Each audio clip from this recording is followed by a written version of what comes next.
경영 형태라든지 가버넌스 구조라든지 이런 것들이 한번 손대지 않을까라고 생각합니다. 그렇다면 카카오의 기업 가치는 대부분의 국민들이 사용하고 있는 순간 그렇게 많이 떨어지지는 않는다. 제가 이제 이런 농담을 하는데 작년 10월에 카카오 먹통 사태가 한 24시간 정도 발생하지 않았습니까? 네. 그때 굉장히 불편한 세대와 불편하지 않은 세대로 우리나라 세대가 구분됐는데 그 불편함을 기억해보면 카카오를 대체할 만한 뭔가 불편이 나오지 않는 이상 카카오의 기업 가치는 아주 떨어지지 가능성이 높습니다. 안녕하십니까. 금주 머니 경제 이슈 깊이 보기입니다. 지금 제일 핫한 기업 어딘가요? 카카오죠. 그 SM 인수 과정에서 주가 조작 혐의로 이미 배재현 카카오 공동체 투자총괄 대표가 구속됐고요.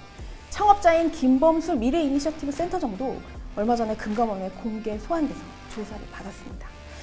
과연 이 창사 이래 최대 위기다 이런 얘기가 나오는데요. 카카오의 운명은 어떻게 될지 이 카카오 사태 분석해 주실 리더스 인덱스의 박주근 대표님 오늘 모셨습니다. 대표님 안녕하세요. 네, 안녕하세요. 지금 김범수 회장이 금감원에서 조사받고 이런 게 다 SM 인수 과정에서 벌어졌던 시세 조정 때문 아닙니까? 네. 그 과정 좀 간략하게 설명해 주실 수 있을까요? 많은 분들이 기억하시겠지만 SM 엔터를 놓고 하이버와 카카오가 긴급 분쟁이 붙었었죠. 당시에 2월 달입니다. 그때를 되돌려보면 2월 12일이었을 거예요. 먼저 하이버가 이수만 전 총괄이 총괄 프로듀서가 소유한 SM 엔터 지분을 주당 12만 원에 공개 매수를 하겠다라고 선언을 합니다. 네, 손을 잡은 거죠. 그렇죠. 그러면 왜냐하면 그 전부터 SM 엔터에 대한 매각설은 계속 있어 왔어요. 네, SM 엔터를 누가 인수하느냐 뭐 계속 있어 왔기 때문에 그게 큰 이슈가 됐죠. 그리고 실제 22일 날 하이버가 이수만 전 총괄이 가진 지분 14.8%를 다 취득을 합니다. 네. 그렇게 해서 이제 넘어가나 보다 SM엔터가 그렇죠. 하이브로 넘어가는 모양이다라고 이렇게 생각하고 있었는데 그때 공개 매수를 한창 진행 중이던 28일 날 갑자기 기타 법인이 SM엔터의 지분 108만 주를 매수를 해요. 순매수를 합니다. 네. 그러니까 주가가 원래 공개 매수를 12만 원을 하기로 했는데 12만 7천까지 뛰어버리는 거예요. 공개 매수를 할 수가 없잖아요. 공개 매수를 하면 사실은 세금도 더 많이 내야 되고 그래서 12만 원을 해봐야 한 11만 5천 원 정도에 사는 가격밖에 안 되거든요. 그래서 실제적으로 공개 매수의 뚜껑을 열어봤더니 0.98%밖에 공개 매수를 못했어요. 그리고 나서 카카오가 15만 원에 3월 7일 날 그렇죠. 공개 매수를 우리가 하겠다라고 이제 선언해버린 거죠. 전에 전쟁이 시작됐죠. 그러니까 오히려 하이버가 자기 갖고 있는 주 14.8%를 카카오에 공개 매수를 해버린 거죠. 결론적으로 하이버는 그 한 2주 사이에 몇십억을, 몇백억을 번 거죠. 아유, 어마어마했죠. 결국은 그렇게 해서 그 SM엔터가 카카오의 손에 넘어갔는데 그리고 나서 이제 하이버가 뭔가 이상하다. 이게 주가 조작이 있지 돈은 많이 않고서는 벌었지만 있지 않고서는 이렇게 우리 공개 매수가 실패할 수가 없다라고 해서 금감원에다가 이의신청을 했죠. 그게 수사로 진행이 됐고 특사경, 소위 말하는 특사경에서 카카오를 뒤지기 시작했습니다. 그래서 방금 말씀하신 것 같이 배재현 CIO 투자 총괄 그때 당시 이제 M&A 주도를 했었죠. 매수 주도하셨다. 그래서 구속이 됐고 저는 특사경, 그러니까 금감원이 오너 총수를 이렇게 16시간 동안 조사를 했다? 처음인 일이죠. 이제 이복현 금감원장이 기자회견을 하는 걸 보면 유죄를 확신하고 지금 기자회견을 한 것 같고 한 기업에 대해서 금감원장이 그렇게 성토하듯이 하는 것도 굉장히 이례적이었습니다. 그 정도였다면 카카오에게는 향후 상당한 피해가 있을 수밖에 없다라고 예상을 할 수 있는 부분이죠. 네. 정말 금융당국이 심각하게 보고 있는 것 같은데요. 그러면 혹시 이 카카오가 SM을 그렇게 인수를 해놓고 이게 혹시 무효화가 되거나 뭐 재매각을 해야 되거나 그런 상황까지 오게 되는 걸까요? 어제 이복현 금감원장의 기자회견을 보면 현재 제가 법적으로 보면 만약에 이게 유죄가 났더라도 카카오가 SM엔터를 포기할 필요는 사실 없습니다. 그런데 이복현 금감원장이 어제 성토 내용을 보면 불법적으로 뭔가 하면 뭐 그렇게 돈을 버는 거 용납하지 않겠다고 하는 거는 많은 언론에서 해석하는 거는 카카오가 SM엔터를 오히려 스스로 포기하는 게 맞지 않나는 식으로 지금 기사를 쓰고 있는데 법적으로는 사실 그럴 필요는 없습니다. 그리고 카카오에게 있어서 SMNT는 굉장히 중요합니다. 그렇지 않았다면 그렇게 절박하게 왜냐하면 하진 않았겠죠. 카카오가 지금 플랫폼 기업으로서 굉장히 급성장을 했는데 팬데믹으로 인해서 시중에 자본시장에 돈이 많이 풀리면서 주가가 급등을 했는데 그렇죠. 사실은 미래 성장 동력이 그렇게 명확하지가 않아요. 왜냐하면 우리가 잘 알듯이 카카오는 플랫폼 사업이다 보니까 대한민국 사람 5천만 명을 채우면 사실은 그 다음은 채울 데가 없거든요. 사실 뭐 해외에도 뭘 하고 그렇죠. 그리고 또 여러 가지 서비스를 많이 해서 그래서 계열사를 정말 많이 늘리지 않았습니까? 그래서 해외로 나가서 이 플랫폼 사업 확장을 해야 되는데 네. 우리나라 기술주나 IT 기업의 기업을 밸류를 평가할 때는 딱 한 가지 원칙이 있습니다. 사람 수 곱하기 그 사람들이 사용하는 시간입니다. 요 두 개의 곱셈의 합이 많은 기업의 가치가 높아지게 그 기업의 가치입니다. 생각해 보시면 페이스북이라든지 구글이라든지 사실 애플도 사실은 그 구조예요. 얼마나 많은 사람이 얼마나 많은 시간을 사용하는가. 그래서 전문가들은 애플, 아이폰의 경쟁자는 갤럭시가 아니고 스타벅스라는 말까지 하는 사람이 있습니다. 사람들이 스타벅스에서 많은 시간을 보내느냐, 아이폰으로 많은 시간을 보내느냐. 스타벅스에 앉아서 거죠. 아이폰을 하면 할 수도 있죠. 어쨌든 교집합인가요? 어쨌든 그 두 개의 교집합, 즉 우리가 유튜브도 보면 유튜브 보고 계시지만 유튜브의 과금 구조가 얼마나 많은 사람이 많은 시간을 보는가에 따라서 과금해 주거든요. 딱 그 구조입니다. 네. 향후의 기술주들은 모든 기업의 밸류는 그걸로 평가하게 돼 있어요. 그러다 보니까 카카오의 가치는 5천만 명 곱하기 사용하는 시간이었거든요. 그런데 앞에 첫 번째 사용하는 사람들의 숫자를 늘리는데 포화되어 있어요. 근데 해외로 나가야 되잖아요. 자, 해외로 나가는데 제일 좋은 게 요즘 뭐냐? K컬처입니다. BTS가 일으킨 K컬처의 무한 확장성이 사실은 굉장히 큰 날개를 단 거죠. 그래서 네이버와 카카오가 그렇게 엔터 사업에 목을 매는 거예요. 그리고 웹툰도 해외 확장에 굉장히 큰 도구죠. 이 웹툰이나 엔터의 공통점은 해외로 확장하기가 너무 좋은 거예요. 해외로 확장해서 너희들 이거 보려면 카카오 가입해. 혹은 뭐 네이버의 라인에 가입해. 이런 식으로 확장할 수 있는 큰 동력이 되기 때문에 카카오 입장에서는 하이브는 어떻게 보면 SM엔터가 자기들이 엔터 사업을 하고 있기 때문에 멀티 레이블에서 좀 더 확장성이 있고 글로벌 시스템 이런 거를 가지고 올 수 있는 정도의 비즈니스의 확장판이라면 네. 카카오로서는 절대절명의 인수였죠. 그래서 당시에 사우디에서 받았던 투자금 1조를 다 투자한 거죠. 놀랐습니다. 예. 그렇기 때문에 다시 시점을 돌아온다면 이 사태로 카카오가 SM엔터를 포기한다? 저는 포기하지 않을 것 같습니다. 자력으로 포기하지 않는다. 자의로 포기하지 않고 이게 포기해야 되는 법적인 어떤 규정이 있는 것도 아니다. 네, 그렇습니다.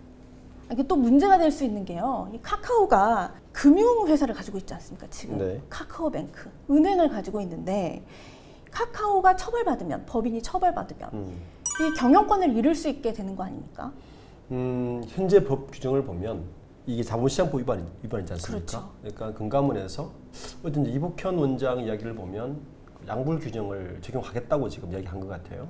그러니까 이 규정을 배재현 CIO나 김범수 전 의장 책임으로만 끝낼 거냐, 아니면 법인 회사 책임, 그렇죠. 지금 홍은택 대표도 불렀고 다 불렀다는 이야기예요. 네. 그러면 회사 경영진들의 책임을 분명히 좀 묻고 있는 것 같은데. 네.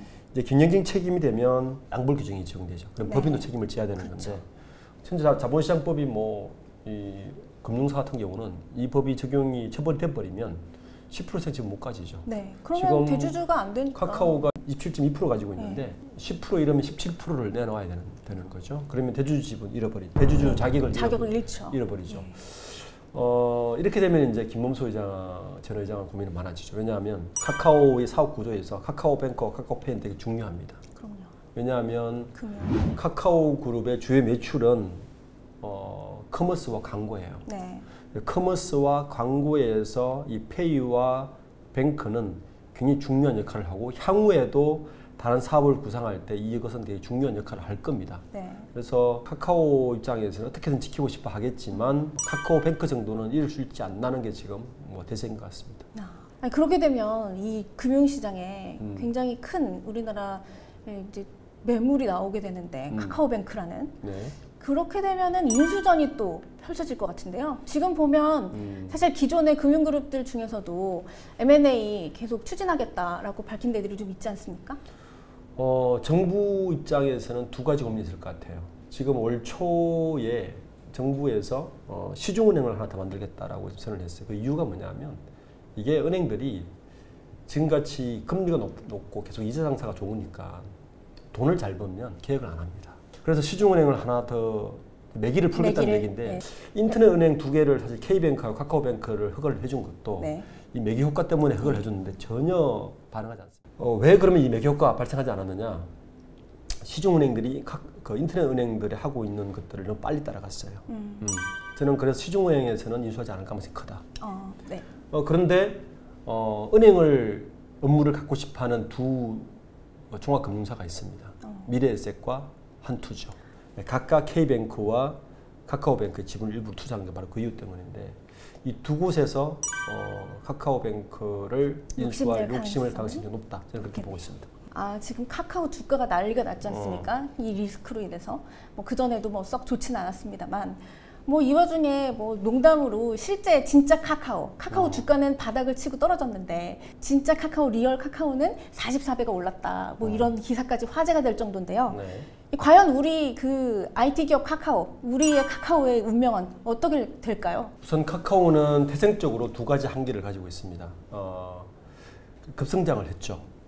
2014년에 다움을 합병하고 나서 급성장을 했는데 이 카카오의 급성장의 배경에는 네이버하고 비슷한 사업 구조를 가지죠. 네이버와 카카오의 가장 큰 차이는 네이버는 기업이 하나입니다. 네이버도 대기업 집단이고 카카오 대기업 집단인데 카카오는 상장사가 많죠. 카카오뱅크 상장사하고 그리고 카카오 엔터테인먼트라든지 이런 상장사가 많지 않습니까? 게임도 상장사하고. 네.